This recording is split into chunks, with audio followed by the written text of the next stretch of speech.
Alright, so gather round, folks.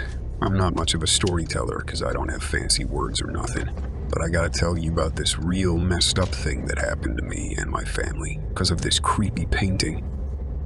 It all started when my grandpa passed away. He lived in this old Victorian mansion with lots of weird stuff lying around. Gave me the creeps, if I'm honest. Anyway, when he kicked the bucket, my family inherited the place, along with every nook and cranny inside, including the enigmatic painting. Now let me tell you, this painting ain't no ordinary piece of art. It's something else, something dark. My grandpa always kept it locked away in this dedicated art room, said it had a curse on it or something. I figured he was simply being paranoid, you know?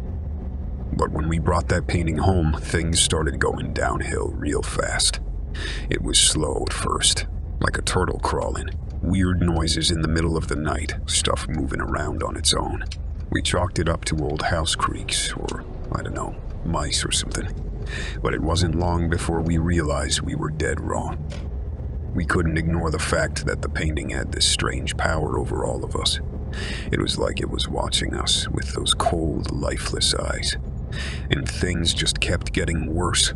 My little sister, she started acting all strange, talking to the painting like it was some long-lost friend. And my parents, well, they became obsessed with it, couldn't take their eyes off it.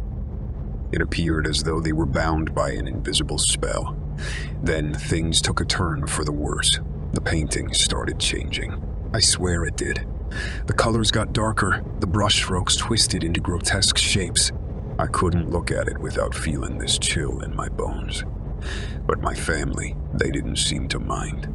They were mesmerized by it, drawn to it like moths to a flame.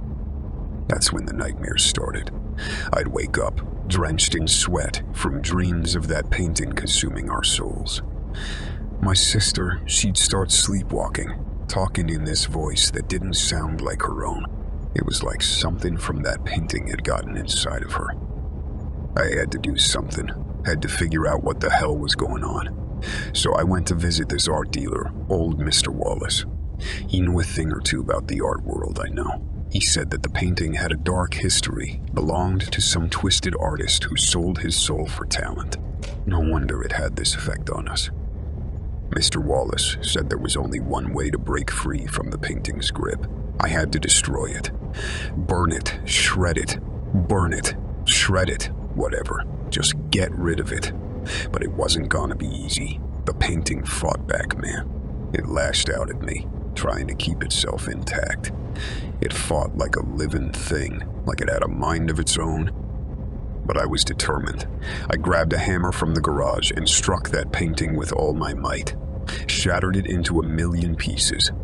Silence fell over the old mansion, and the eerie presence lifted. My family came back to their senses, looking all confused and disoriented. But it was too late for us. The painting had already taken its toll. We were broken, empty, and the mansion, it's haunted, I tell you. Every corner of it holds memories of the horror we endured. So here I am telling you this tale. Don't ever mess with cursed paintings, my friends.